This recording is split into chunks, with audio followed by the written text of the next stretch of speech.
യെശയ്യാവ് അധ്യായം 63. എദോമിൽ നിന്ന് രക്താംബരം ധരിച്ചുകൊണ്ട് ബൊസ്രയിൽ നിന്ന് വരുന്നോരിവൻ ആർ? വസ്ത്രാലങ്കൃതനായി തൻ്റെ ശക്തിയുടെ മാഹാത്മ്യത്തിൽ നടകൊള്ളുന്നോരിവൻ ആർ? നീതിയെ അരുളി ചെയ്യുന്നവനും രക്ഷിപ്പാൻ വല്ലഭനുമായ ഞാൻ തന്നെ. നിന്റെ ഉടുപ്പ് ചുവന്നിരിക്കുന്നതെന്ത്? നിന്റെ വസ്ത്രം മുന്തിരിച്ചക്ക് ചവിട്ടുന്നവൻ്റേതുപോലെ ഇരിക്കുന്നതെന്ത്? ഞാൻ ഏകനായി മുന്തിരിച്ചക്ക് ചവിട്ടി, ജാതികളിൽ ആരും എന്നോടുകൂടെ ഉണ്ടായിരുന്നില്ല. എൻ്റെ കോപത്തിൽ ഞാൻ അവരെ ചവിട്ടി, എൻ്റെ ക്രോധത്തിൽ അവരെ മെതിച്ചു കളഞ്ഞു.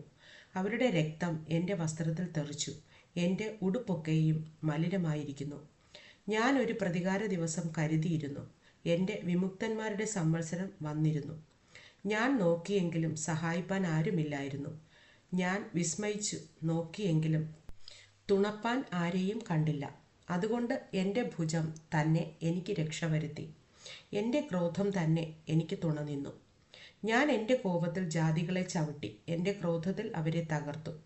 അവരുടെ രക്തത്തെ ഞാൻ നിലത്ത് വീഴ്ത്തിക്കളഞ്ഞു. യഹോവ നമുക്ക് നൽകിയതുപോലെയൊക്കെയും ഞാൻ യഹോവയുടെ പ്രീതിവാത്സല്യത്തെയും യഹോവയുടെ സ്തുതിയെയും അവൻ്റെ കരുണയ്ക്കും മഹാദയയ്ക്കും ഒത്തവണ്ണം അവൻ ഇസ്രായേൽ ഗൃഹത്തിന് കാണിച്ച വലിയ നന്മയെയും കീർത്തിക്കും.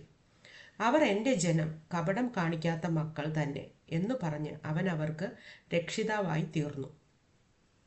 അവരുടെ കഷ്ടതയിലൊക്കെയും അവൻ കഷ്ടപ്പെട്ടു. അവൻ്റെ സമൂഹദൂതൻ അവരെ രക്ഷിച്ചു.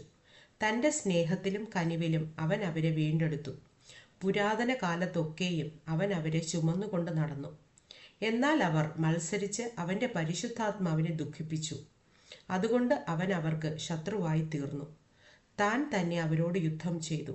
അപ്പോൾ അവൻ്റെ ജനം മോശയുടെ കാലമായ പുരാതന കാലം ഓർത്ത് പറഞ്ഞത്, അവരെ തൻ്റെ ആടുകളുടെ ഇടയനോട് കൂടെ സമുദ്രത്തിൽ നിന്ന് കരേറുമാറാക്കിയവൻ എവിടെ? അവരുടെ ഉള്ളിൽ തൻ്റെ പരിശുദ്ധാത്മാവിനെ കൊടുത്തവൻ എവിടെ?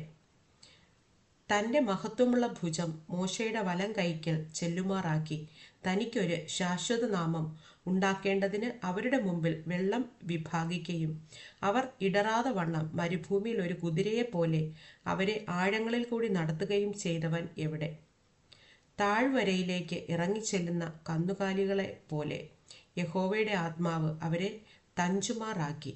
അങ്ങനെ നീ നിനക്ക് മഹത്വമുള്ള ഒരു നാമം ഉണ്ടാക്കേണ്ടതിന് നിന്റെ ജനത്തെ നടത്തി. സ്വർഗത്തിൽ നിന്ന് നോക്കി വിശുദ്ധിയും മഹത്വവുമുള്ള നിന്റെ വാസസ്ഥലത്ത് നിന്ന് കടാക്ഷിക്കണമേ. നിന്റെ തീക്ഷ്ണതയും വീര്യപ്രവൃത്തികളും എവിടെ?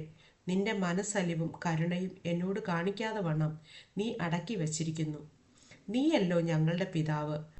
അബ്രഹാം ഞങ്ങളെ അറിയുന്നില്ല, ഇസ്രായേലിന് ഞങ്ങളെ തിരിയുന്നതുമില്ല. നീയോ യഹോവേ ഞങ്ങളുടെ പിതാവാകുന്നു. യുഗാരംഭം മുതൽ ഞങ്ങളുടെ വീണ്ടെടുപ്പുകാരൻ എന്നാകുന്നു നിന്റെ നാമം. യഹോവേ, നീ ഞങ്ങളെ നിന്റെ വഴിവിട്ട് തെറ്റുമാറാക്കുന്നതും നിന്നെ ഭയപ്പെടാതെ വണ്ണം ഞങ്ങളുടെ ഹൃദയത്തെ കഠിനമാക്കുന്നതും എന്ത്? നിന്റെ അവകാശ ഗോത്രങ്ങളായ നിന്റെ ദാസന്മാർ നിമിത്തം മടങ്ങി വരേണമേ. നിന്റെ വിശുദ്ധ ജനത്തിന് അല്പകാലത്തേക്ക് മാത്രം കൈവശമായ ശേഷം നിന്റെ വിശുദ്ധ മന്ദിരത്തെ ഞങ്ങളുടെ വൈരികൾ ചവിട്ടിക്കളഞ്ഞു. ഞങ്ങളിതാ നീ ഒരിക്കലും വാണിട്ടില്ലാത്തവരും നിന്റെ നാമം വിളിക്കപ്പെട്ടിട്ടില്ലാത്തവരും എന്ന പോലെ ആയിത്തീർന്നിരിക്കുന്നു.